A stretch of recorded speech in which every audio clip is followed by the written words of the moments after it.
ఏముంది భయ్య అంటే స్టోరీ ఏమి ఉండదని మనకు తెలుసు కదా, సినిమాలో స్టోరీ ఏమి ఉండదు, బట్ ఎలివేషన్ సీన్స్ కోసం వెళ్ళడం అంతే సినిమాకి. సూపర్, అసలు ఎలివేషన్కి ఎక్కడ తగ్గల. ఫస్ట్ పార్ట్ ఎలా క్యారీ చేశాడో సెకండ్ పార్ట్ అలాగే క్యారీ చేశాడు. అక్కడ ఏంటంటే స్టోరీ లేదనమాట. ఒక తల్లి గురించి చెప్తే పర్లేదు చూస్తారు, ఎవరైతే మదర్ సెంటిమెంట్ బాగా ఎక్కువ ఉన్న వాళ్ళు క్యారీ చేసేవాళ్ళు వాళ్ళు చూస్తారు. నేనేంటంటే నెక్స్ట్ సలార్ ఉంది కానీ ఎన్టీఆర్ ఉంది కానీ వాళ్ళిద్దరు ఊహించుకొని చూసాను అనమాట, అసలు ఎలా ఉంటుంది ఈ సినిమా అని. అప్పుడు బాగా అనిపించింది సినిమా. తుఫాన్ బాగా అనిపించింది, బ్యాక్గ్రౌండ్ మ్యూజిక్ బాగా క్యారీ చేశాడు. లాస్ట్లో మళ్ళీ అమ్మ సాంగ్ వస్తుంది ఫస్ట్ పార్ట్లో. అంతే. కామెడీ ఎక్కడ ఉంటుంది భయ్య ఈ సినిమాలో? కామెడీ సెకండ్ పార్ట్ బాగా అనిపించింది, ఫస్ట్ పార్టే బాగుంది. సెకండ్ అంత క్యారీ చేయలేకపోయాడు, ఎందుకంటే సంజయ్ దత్ని కూడా సెకండ్ హాఫ్లో ఒక 40 మినిట్స్ అలాగా, ఫస్ట్ హాఫ్లో ఒక 30 మినిట్స్ చూపించాడు, ఎక్కువ క్యారీ చేయలేకపోయాడు. బట్ యష్ పర్ఫార్మెన్స్ కానీ బ్యాక్గ్రౌండ్ మ్యూజిక్ స్కోర్ డైరెక్షన్ మాత్రం చించేశాడు.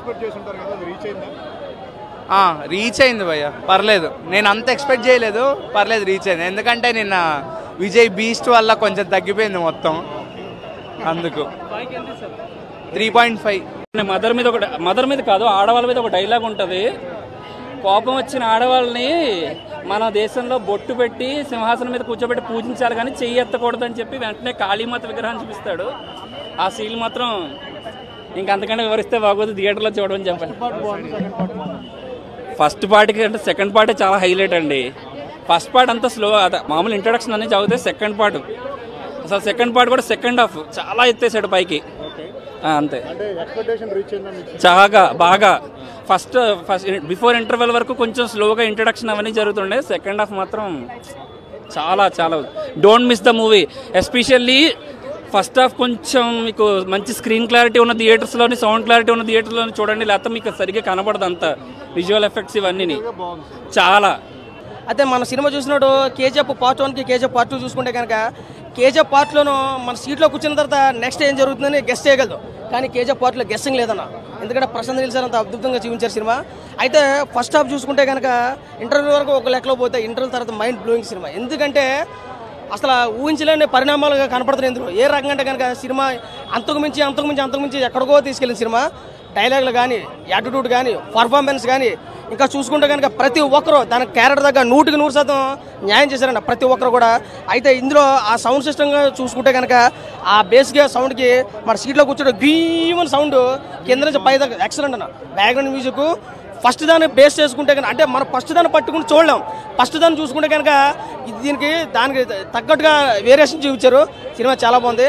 ఇంటర్వ్యూలో తర్వాత సీన్ అయితే మాత్రం మైండ్ బ్లోయింగ్. అసలు ఎవడు దాని మీద దృష్టి పెడితే చాలా క్లియర్గా స్పష్టంగా చూడాలి అది, ఎందుకంటే గెస్సింగ్ అంత అలాగ ఉంది. ఇంకా లాస్ట్ క్లైమాక్స్ చూసుకుంటే ఒక అరగంట సీను, నిజంగా అరగంట సీన్లో మనకు చూసుకుంటే కనుక సెంటిమెంట్ కానీ, ఫైట్ సీన్ కానీ, ఆ లాస్ట్ ఫైట్ నిజంగా సినిమాకి టర్నింగ్ పాయింట్ లాస్ట్ అరగంటనన్నా అది చూస్తే కానీ చాలా బాగుంటుంది.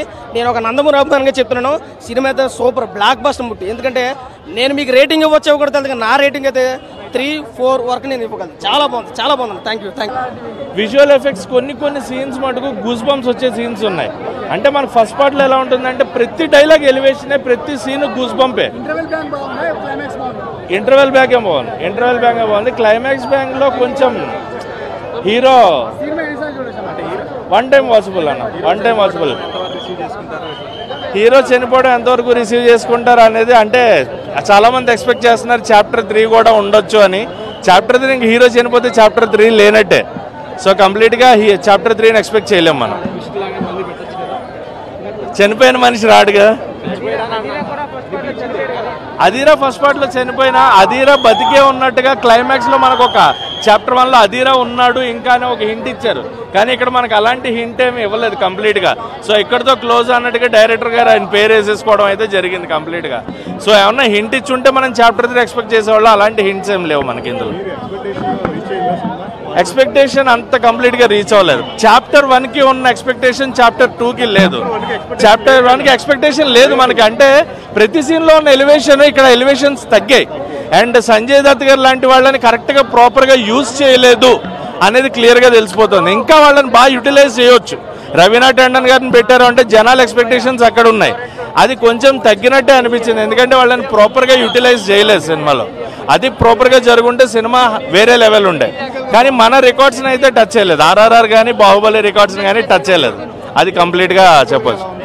టెక్నికల్గా చాలా బాగుంది. టెక్నికల్గా చెప్తున్నా, కొన్ని సీన్స్ అయితే ఇట్లా కూర్చుంటాం మనం గూస్ బంప్స్ వచ్చి, కానీ అంత ఓవరాల్ సినిమా అంతా కాలేదు. అదొక్కటి ల్యాగ్. చాప్టర్ 1 ప్రతి పాయింట్ అలాగే ఉంటుంది, స్టార్ట్ అండ్ ఇలా కూర్చొని చూస్తాం. చాప్టర్ 2లో కొన్ని సీన్స్ మాత్రం అలా చూడగలుగుతాం. అది ఒక్కటి. 5కి I'll give 3.5.